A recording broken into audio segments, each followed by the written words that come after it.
중국이 이라크에 달콤한 제안을 했습니다. 기름만 주면 집도 학교도 공짜로 지어줄게. 이라크는 솔깃했죠. 중국의 석유의 66%를 넘겼습니다. 상식적으로 생각하면 그 대가로 중국이 학교도 짓고 아파트도 지어줘야 정상입니다. 그런데 현실은 정반대였습니다. 중국은 기름만 쏙 빼가고 약속한 학교 1000개는 짓는 둥 마는 둥, 아파트는 아예 손도 안 댔습니다. 결국 이라크 정부가 폭발했습니다. 중국은 나가라. 그리고 예전에 아파트 3만 채를 완벽하게 지어줬던 한국 한화를 다시 불렀습니다. 14조 원짜리 열쇠와 함께요. 중동의 뜨거운 사막에서 도대체 무슨 일이 벌어진 걸까요? 오늘 영상에서는 3가지 이야기를 다뤄보겠습니다. 첫 번째, 왜 이라크는 중국을 버렸는지. 두 번째, 한국 한화가 어떤 기술로 14조 원을 따냈는지. 세 번째, 이게 우리에게 어떤 기회가 되는지. 이 영상 하나면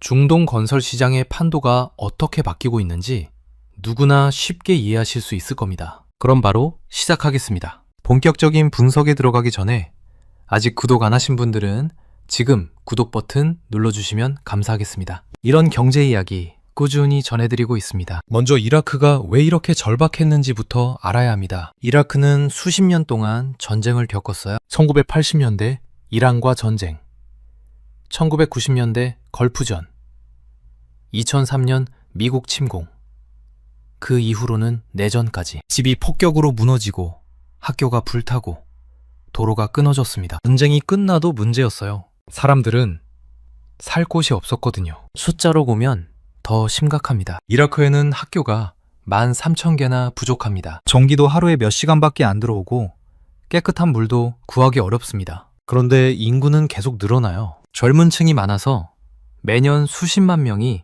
새로 집을 구해야 하는 상황입니다. 집은 없고 사람은 넘치는, 말 그대로 폭탄 같은 상황이었죠. 이라크 정부 입장에서 생각해보면요, 이건 마치 배고픈 손님이 식당을 찾는 것과 같습니다. 제발 밥 좀 해주세요. 돈은 있어요. 석유라는 최고급 재료가 땅속에 넘쳐나거든요. 그런데 문제가 있었습니다. 이라크는 기름은 많은데 그걸 집과 학교로 바꿔줄 요리사, 그러니까 건설 기술이 없었던 거예요. 그때 중국이 나타났습니다. 2019년 중국은 이라크에 정말 달콤한 제안을 했어요. 우리한테 석유만 주면 돼. 그러면 우리가 집도 짓고 학교도 짓고 공항도 지어줄게. 돈 따로 안 받아도 돼. 이게 바로 석유 인프라 교환 모델입니다. 쉽게 말해서 물물 교환이에요. 기름 주면 건물 지어준다는 거죠. 이라크 입장에서는 솔깃할 수밖에 없었습니다. 현금 없이도 나라를 재건할 수 있다니까요. 자, 여기서 비스마야 신도시 이야기를 해야 합니다. 이게 오늘 영상의 핵심이거든요. 비스마야 신도시는 이라크 수도 바그다드에서 동남쪽으로 10km 떨어진 곳에 짓는 거대한 도시입니다. 얼마나 큰지 감이 안 오시죠? 숫자로 보여드릴게요. 총 부지 면적이 18.3제곱킬로미터입니다. 이게 얼마나 큰 거냐면요, 서울 여의도 면적의 6배예요. 아니, 모나코라는 나라 전체 면적의 9배입니다. 하나의 건설 프로젝트가 한 나라보다 9배나 큰 거예요. 여기에 아파트 10만 80가구가 들어섭니다. 60만 명이 살 수 있는 규모죠. 대한민국 분당 신도시급 도시를 사막 한복판에 통째로 만드는 겁니다. 그리고 이 프로젝트의 총 계약 금액이 바로 14조 7,125억 원입니다. 대한민국 해외 건설 역사상 단일 프로젝트로는 역대 최대 규모예요. 그런데 여기서 중요한 게 있습니다. 이 비스마야 프로젝트는 원래 한국 한화가 2012년부터 맡아서 하던 공사였어요. 한화는 이미 3만 가구를 완벽하게 지어놨습니다. 그런데 2022년에 공사가 멈췄어요. 이라크 정부가 공사비를 안 줬거든요. 약 8,400억 원이 밀렸습니다. 한화 입장에서는 당연히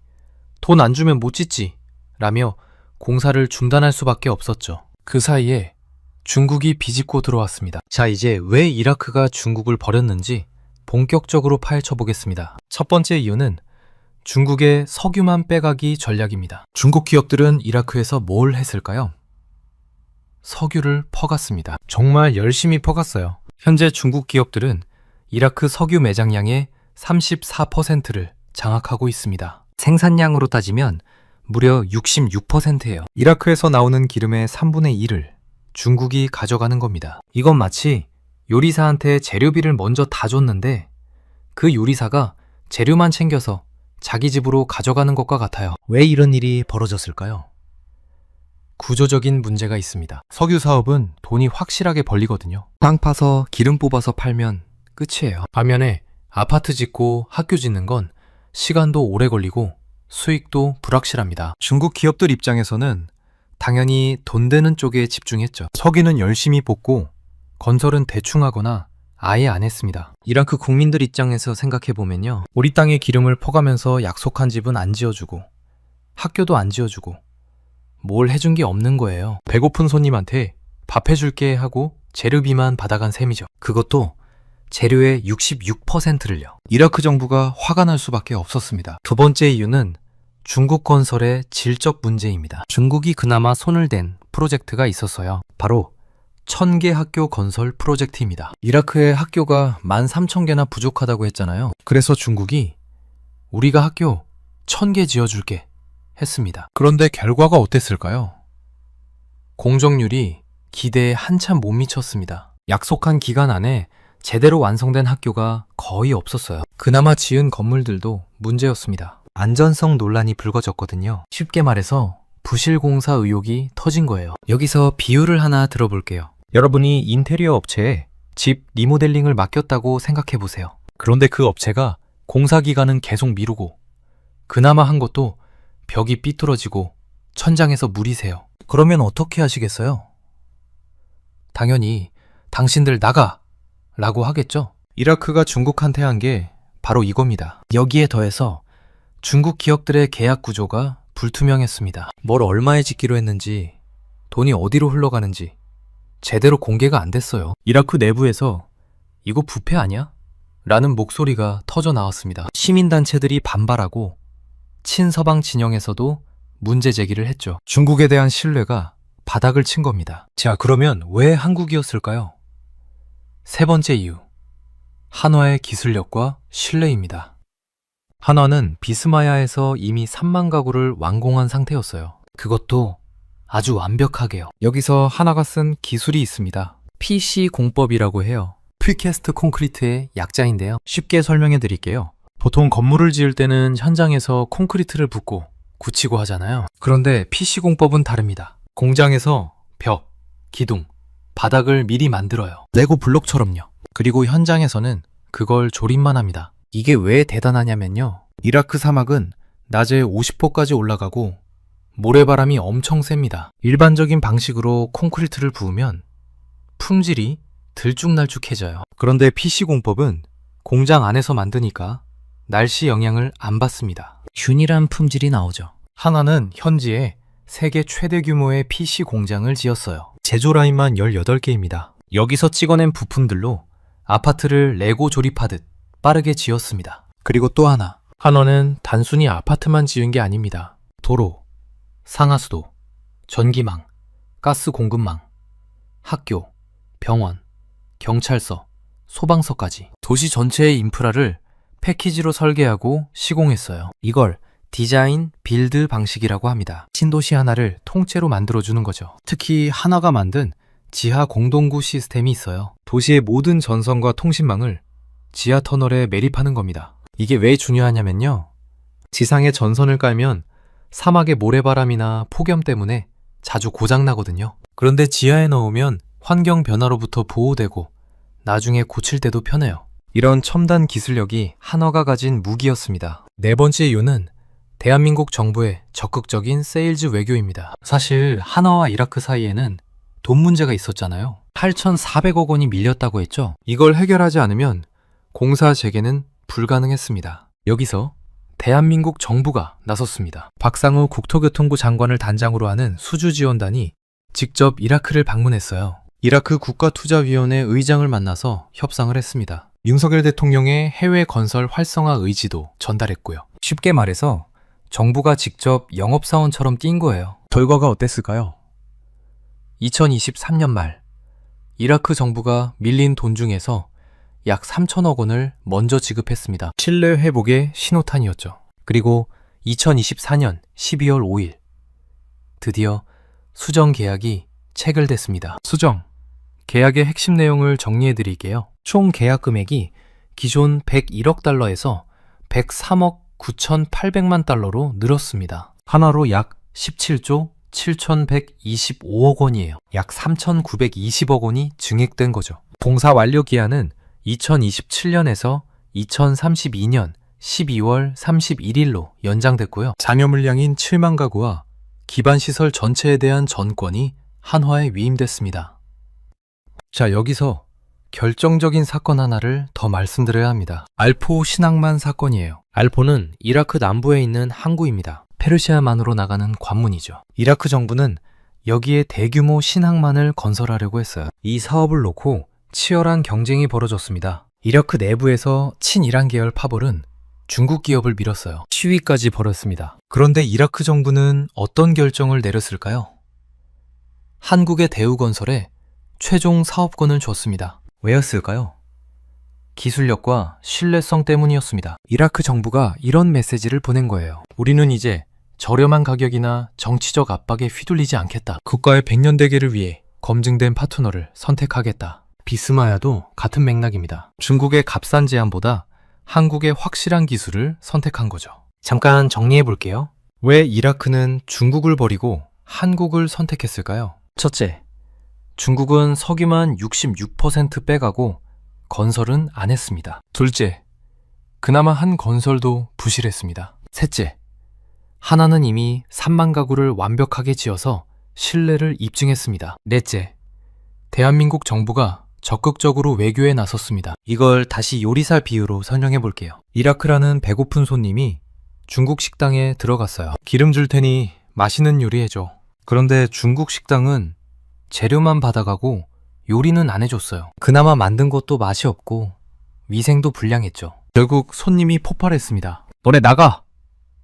그리고 예전에 정말 맛있게 해줬던 한국 식당 셰프를 다시 불렀어요. 주방 열쇠를 통째로 맡기면서 이번엔 끝까지 부탁해 라고 한 겁니다. 그 주방 열쇠가 바로 14조 원짜리 비스마야 전권입니다. 자, 이제 미래 이야기를 해볼게요. 비스마야는 시작에 불과합니다. 이라크 정부는 비스마야를 모델로 삼아서 전국에 15개의 추가 신도시를 건설하겠다는 계획을 세우고 있어요. 그리고 더 큰 게 있습니다. 개발의 길이라는 프로젝트예요. 이건 페르시아만의 알포 항구에서 터키 국경까지 1,200km의 철도와 도로를 잇는 거대한 사업입니다. 규모가 23조 원, 달러로 170억 달러예요. 왜 이게 중요하냐면요. 이 길이 완성되면 아시아와 유럽을 잇는 새로운 물류 통로가 열립니다. 지금은 화물이 수에즈 운하를 통과해야 하잖아요. 그런데 이 길이 생기면 육로로 바로 갈 수 있어요. 물류 시간과 비용이 확 줄어들죠. 이라크가 중동의 물류 허브가 되는 겁니다. 그런데 이 거대한 프로젝트들을 누가 맡을까요? 이라크 정부는 이미 신호를 보내고 있습니다. 이라크 교통부 장관이 한국 기업들에게 석유화학 단지와 발전소 투자를 간곡히 요청하고 있어요. 비스마야처럼 해주세요. 라고요. 이번 비스마야 공사 재개는 단순히 14조 원짜리 공사 하나를 따낸 게 아닙니다. 이라크 전체 재건 사업의 설계자이자 시공자로서 한국이 독점적 지위를 확보했다는 뜻이에요. 15개 신도시, 13조 원 규모의 개발의 길.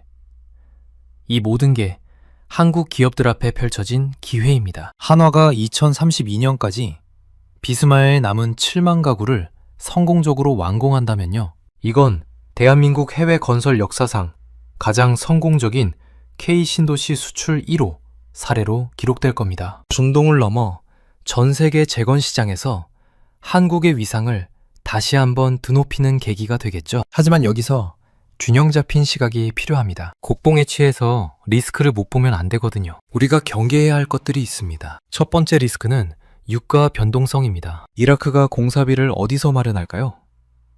석유 팔아서 버는 돈입니다. 이라크 경제의 90% 이상이 석유 수출에 의존해요. 국제 유가가 떨어지면 이라크 정부 수입도 줄어듭니다. 그러면 또다시 공사비 못 주는 사태가 벌어질 수 있어요. 2022년에 8,400억 원 밀렸던 것처럼요. 두 번째 리스크는 지정학적 불안정입니다. 이라크는 아직 완전히 안전한 나라가 아니에요. 이란과 이스라엘 갈등이 언제 터질지 모르고 이라크 내부에서도 정파 간 다툼이 있습니다. 무장 세력 활동도 여전하고요. 공사 현장에 로켓이 날아오면 아무리 기술이 좋아도 소용없잖아요. 세 번째 리스크는 중국의 보복 가능성입니다. 중국이 가만히 있을까요?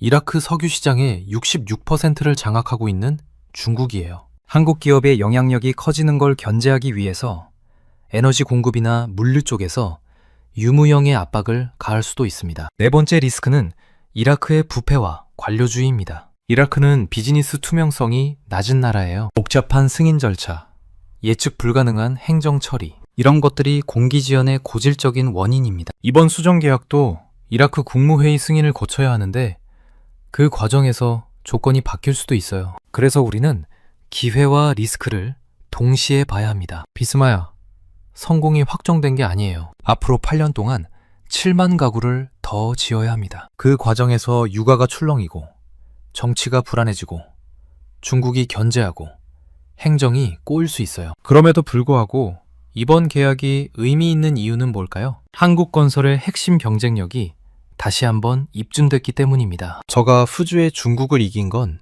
결국 기술과 신뢰였어요. 전쟁 중에도 현장을 지킨 의리, 사막 한복판에서 레고처럼 아파트를 찍어내는 기술력, 도시 전체를 패키지로 설계하는 통합 역량, 이게 K건설의 진짜 무기입니다. 그리고 정부와 기업이 함께 움직였다는 것도 중요합니다. 수주 지원단이 직접 뛰어다니면서 외교와 협상을 한 거잖아요. 앞으로 중동뿐만 아니라 동남아, 아프리카, 중앙아시아 등 세계 곳곳에서 재건 사업이 터질 겁니다. 이런 정부, 기업 협력 모델이 한국의 표준이 될 수 있어요. 마지막으로 정리해 드릴게요.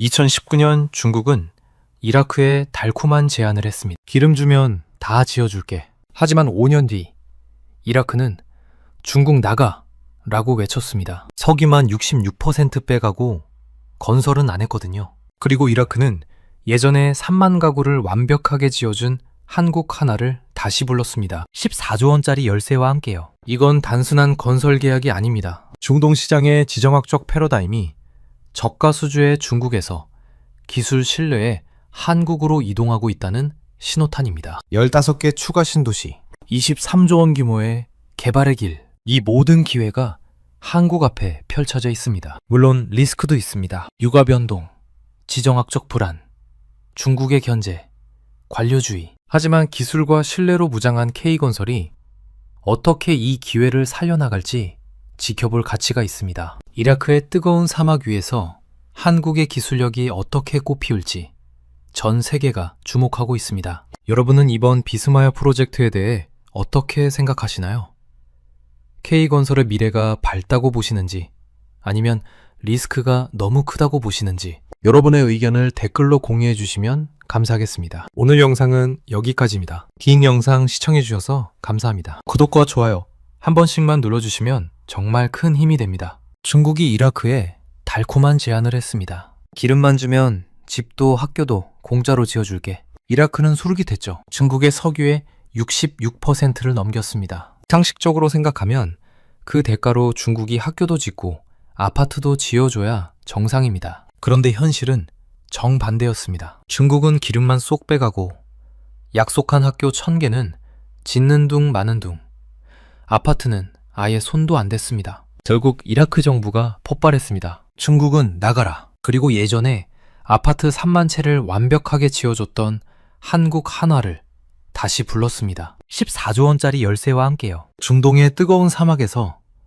도대체 무슨 일이 벌어진 걸까요? 오늘 영상에서는 3가지 이야기를 다뤄보겠습니다. 첫 번째, 왜 이라크는 중국을 버렸는지. 두 번째, 한국 한화가 어떤 기술로 14조 원을 따냈는지. 세 번째, 이게 우리에게 어떤 기회가 되는지. 이 영상 하나면 중동 건설 시장의 판도가 어떻게 바뀌고 있는지 누구나 쉽게 이해하실 수 있을 겁니다. 그럼 바로 시작하겠습니다. 본격적인 분석에 들어가기 전에 아직 구독 안 하신 분들은 지금 구독 버튼 눌러주시면 감사하겠습니다. 이런 경제 이야기 꾸준히 전해드리고 있습니다. 먼저 이라크가 왜 이렇게 절박했는지부터 알아야 합니다. 이라크는 수십 년 동안 전쟁을 겪었어요. 1980년대 이란과 전쟁, 1990년대 걸프전, 2003년 미국 침공, 그 이후로는 내전까지 집이 폭격으로 무너지고 학교가 불타고 도로가 끊어졌습니다. 전쟁이 끝나도 문제였어요.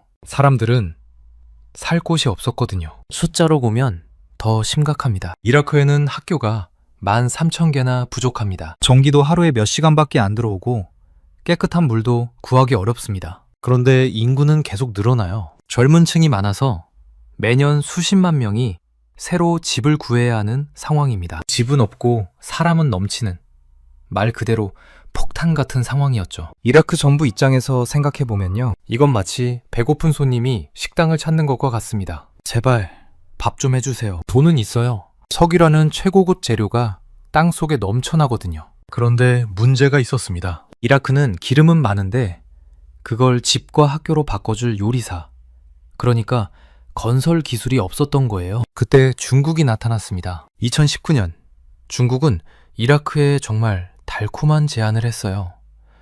우리한테 석유만 주면 돼. 그러면 우리가 집도 짓고 학교도 짓고 공항도 지어줄게. 돈 따로 안 받아도 돼. 이게 바로 석유 인프라 교환 모델입니다. 쉽게 말해서 물물 교환이에요. 기름 주면 건물 지어준다는 거죠. 이라크 입장에서는 솔깃할 수밖에 없었습니다. 현금 없이도 나라를 재건할 수 있다니까요. 자, 여기서 비스마야 신도시 이야기를 해야 합니다. 이게 오늘 영상의 핵심이거든요. 비스마야 신도시는 이라크 수도 바그다드에서 동남쪽으로 10km 떨어진 곳에 짓는 거대한 도시입니다. 얼마나 큰지 감이 안 오시죠?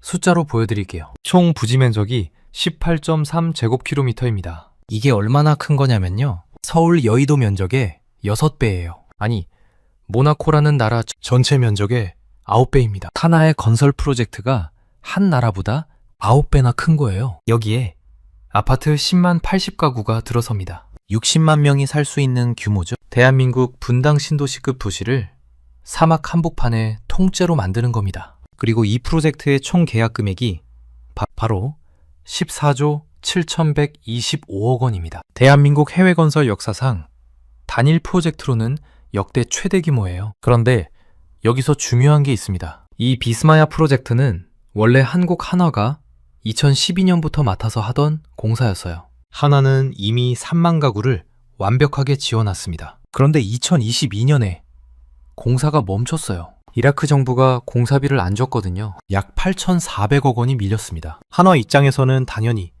돈 안 주면 못 짓지 라며 공사를 중단할 수밖에 없었죠. 그 사이에 중국이 비집고 들어왔습니다. 자, 이제 왜 이라크가 중국을 버렸는지 본격적으로 파헤쳐 보겠습니다. 첫 번째 이유는 중국의 석유만 빼가기 전략입니다. 중국 기업들은 이라크에서 뭘 했을까요? 석유를 퍼갔습니다. 정말 열심히 퍼갔어요. 현재 중국 기업들은 이라크 석유 매장량의 34%를 장악하고 있습니다. 생산량으로 따지면 무려 66%예요. 이라크에서 나오는 기름의 3분의 1을 중국이 가져가는 겁니다. 이건 마치 요리사한테 재료비를 먼저 다 줬는데 그 요리사가 재료만 챙겨서 자기 집으로 가져가는 것과 같아요. 왜 이런 일이 벌어졌을까요? 구조적인 문제가 있습니다. 석유 사업은 돈이 확실하게 벌리거든요. 땅 파서 기름 뽑아서 팔면 끝이에요. 반면에 아파트 짓고 학교 짓는 건 시간도 오래 걸리고 수익도 불확실합니다. 중국 기업들 입장에서는 당연히 돈 되는 쪽에 집중했죠. 석유는 열심히 뽑고 건설은 대충 하거나 아예 안 했습니다. 이라크 국민들 입장에서 생각해보면요, 우리 땅에 기름을 퍼가면서 약속한 집은 안 지어주고 학교도 안 지어주고 뭘 해준 게 없는 거예요. 배고픈 손님한테 밥 해줄게 하고 재료비만 받아간 셈이죠. 그것도 재료의 66%를요. 이라크 정부가 화가 날 수밖에 없었습니다. 두 번째 이유는 중국 건설의 질적 문제입니다. 중국이 그나마 손을 댄 프로젝트가 있었어요. 바로 1000개 학교 건설 프로젝트입니다. 이라크의 학교가 13,000개나 부족하다고 했잖아요. 그래서 중국이 우리가 학교 1000개 지어줄게 했습니다. 그런데 결과가 어땠을까요? 공정률이 기대에 한참 못 미쳤습니다. 약속한 기간 안에 제대로 완성된 학교가 거의 없었어요. 그나마 지은 건물들도 문제였습니다. 안전성 논란이 불거졌거든요. 쉽게 말해서 부실 공사 의혹이 터진 거예요. 여기서 비유를 하나 들어볼게요. 여러분이 인테리어 업체에 집 리모델링을 맡겼다고 생각해 보세요. 그런데 그 업체가 공사 기간은 계속 미루고 그나마 한 것도 벽이 삐뚤어지고 천장에서 물이 새요. 그러면 어떻게 하시겠어요? 당연히 당신들 나가! 라고 하겠죠. 이라크가 중국한테 한 게 바로 이겁니다. 여기에 더해서 중국 기업들의 계약 구조가 불투명했습니다. 뭘 얼마에 짓기로 했는지, 돈이 어디로 흘러가는지 제대로 공개가 안 됐어요. 이라크 내부에서 이거 부패 아니야? 라는 목소리가 터져 나왔습니다. 시민단체들이 반발하고 친서방 진영에서도 문제 제기를 했죠. 중국에 대한 신뢰가 바닥을 친 겁니다. 자, 그러면 왜 한국이었을까요? 세 번째 이유, 한화의 기술력과 신뢰입니다. 한화는 비스마야에서 이미 3만 가구를 완공한 상태였어요. 그것도 아주 완벽하게요. 여기서 한화가 쓴 기술이 있습니다. PC 공법이라고 해요. 프리캐스트 콘크리트의 약자인데요. 쉽게 설명해 드릴게요. 보통 건물을 지을 때는 현장에서 콘크리트를 붓고 굳히고 하잖아요. 그런데 PC 공법은 다릅니다. 공장에서 벽, 기둥, 바닥을 미리 만들어요. 레고 블록처럼요.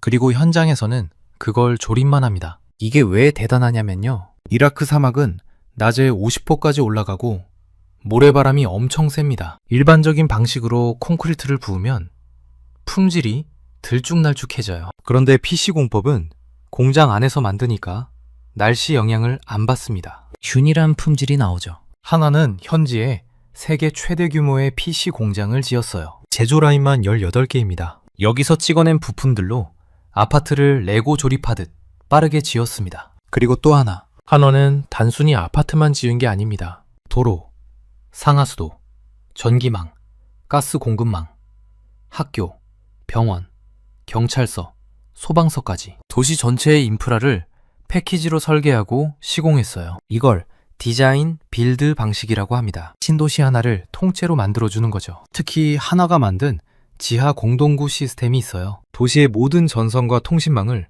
지하 터널에 매립하는 겁니다. 이게 왜 중요하냐면요. 지상에 전선을 깔면 사막의 모래바람이나 폭염 때문에 자주 고장나거든요. 그런데 지하에 넣으면 환경 변화로부터 보호되고 나중에 고칠 때도 편해요. 이런 첨단 기술력이 한화가 가진 무기였습니다. 네 번째 이유는 대한민국 정부의 적극적인 세일즈 외교입니다. 사실 한화와 이라크 사이에는 돈 문제가 있었잖아요. 8,400억 원이 밀렸다고 했죠. 이걸 해결하지 않으면 공사 재개는 불가능했습니다. 여기서 대한민국 정부가 나섰습니다. 박상우 국토교통부 장관을 단장으로 하는 수주지원단이 직접 이라크를 방문했어요. 이라크 국가투자위원회 의장을 만나서 협상을 했습니다. 윤석열 대통령의 해외 건설 활성화 의지도 전달했고요. 쉽게 말해서 정부가 직접 영업사원처럼 뛴 거예요. 결과가 어땠을까요?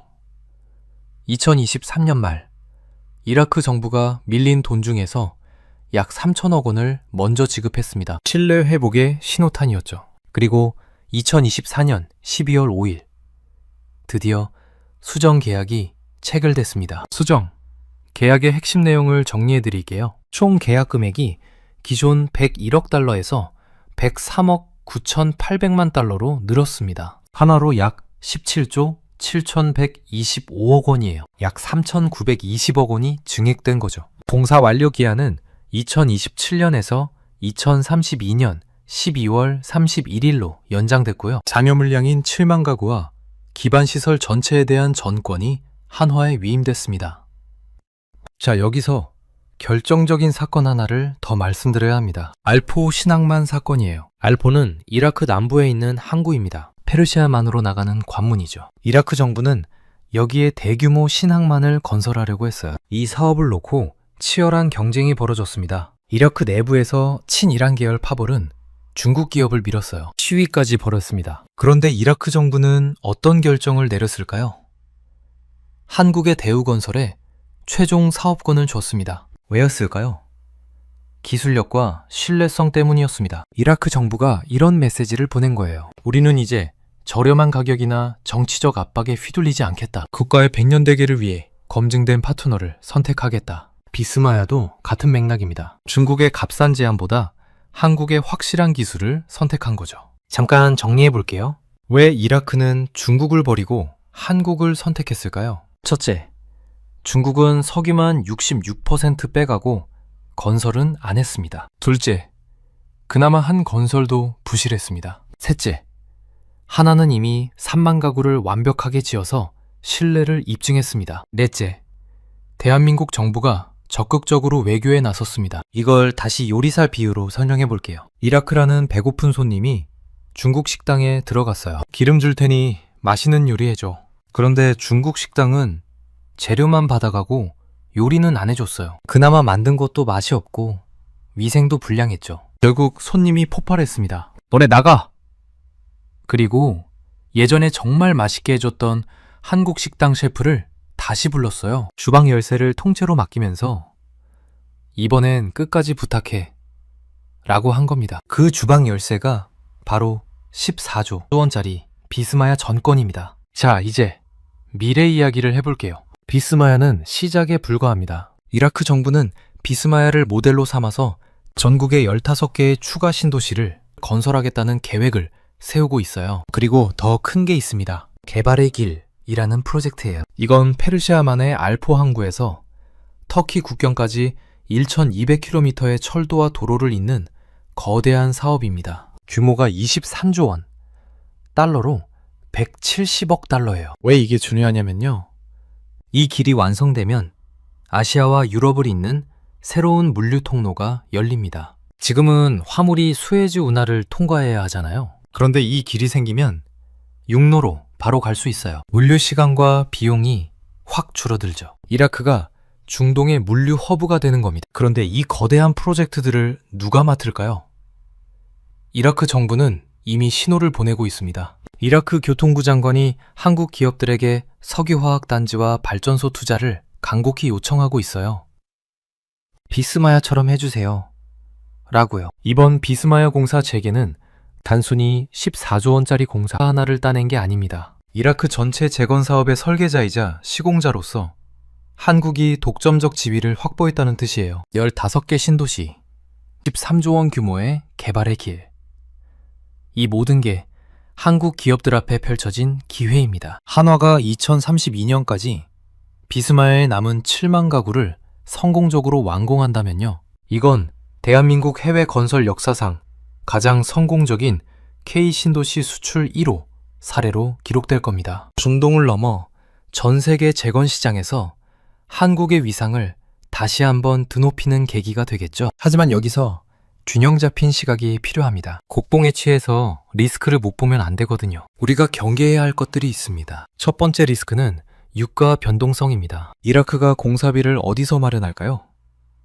석유 팔아서 버는 돈입니다. 이라크 경제의 90% 이상이 석유 수출에 의존해요. 국제 유가가 떨어지면 이라크 정부 수입도 줄어듭니다. 그러면 또다시 공사비 못 주는 사태가 벌어질 수 있어요. 2022년에 8,400억 원 밀렸던 것처럼요. 두 번째 리스크는 지정학적 불안정입니다. 이라크는 아직 완전히 안전한 나라가 아니에요. 이란과 이스라엘 갈등이 언제 터질지 모르고 이라크 내부에서도 정파 간 다툼이 있습니다. 무장 세력 활동도 여전하고요. 공사 현장에 로켓이 날아오면 아무리 기술이 좋아도 소용없잖아요. 세 번째 리스크는 중국의 보복 가능성입니다. 중국이 가만히 있을까요?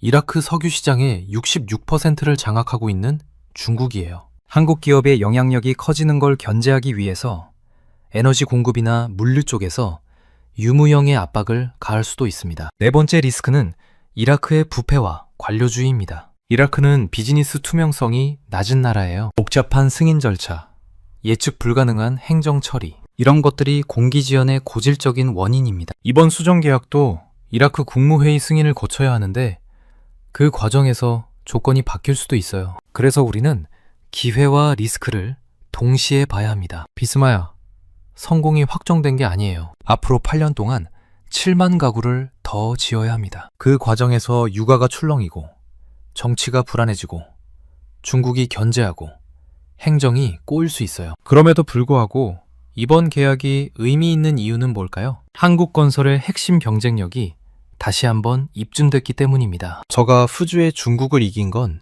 결국 기술과 신뢰였어요. 전쟁 중에도 현장을 지킨 의리, 사막 한복판에서 레고처럼 아파트를 찍어내는 기술력, 도시 전체를 패키지로 설계하는 통합 역량.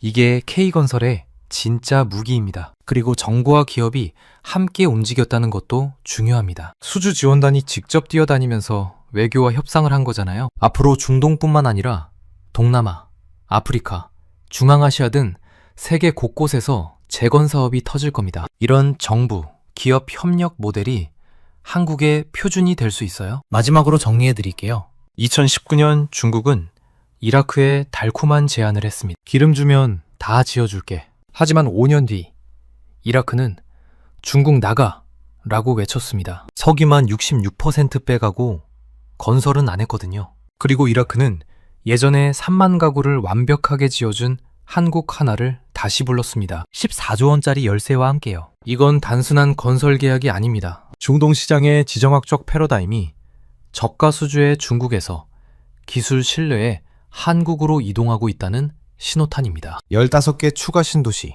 23조 원 규모의 개발의 길, 이 모든 기회가 한국 앞에 펼쳐져 있습니다. 물론 리스크도 있습니다. 육아 변동, 지정학적 불안, 중국의 견제, 관료주의. 하지만 기술과 신뢰로 무장한 K건설이 어떻게 이 기회를 살려나갈지 지켜볼 가치가 있습니다. 이라크의 뜨거운 사막 위에서 한국의 기술력이 어떻게 꽃피울지 전 세계가 주목하고 있습니다. 여러분은 이번 비스마야 프로젝트에 대해 어떻게 생각하시나요? K건설의 미래가 밝다고 보시는지 아니면 리스크가 너무 크다고 보시는지 여러분의 의견을 댓글로 공유해 주시면 감사하겠습니다. 오늘 영상은 여기까지입니다. 긴 영상 시청해 주셔서 감사합니다. 구독과 좋아요 한 번씩만 눌러주시면 정말 큰 힘이 됩니다.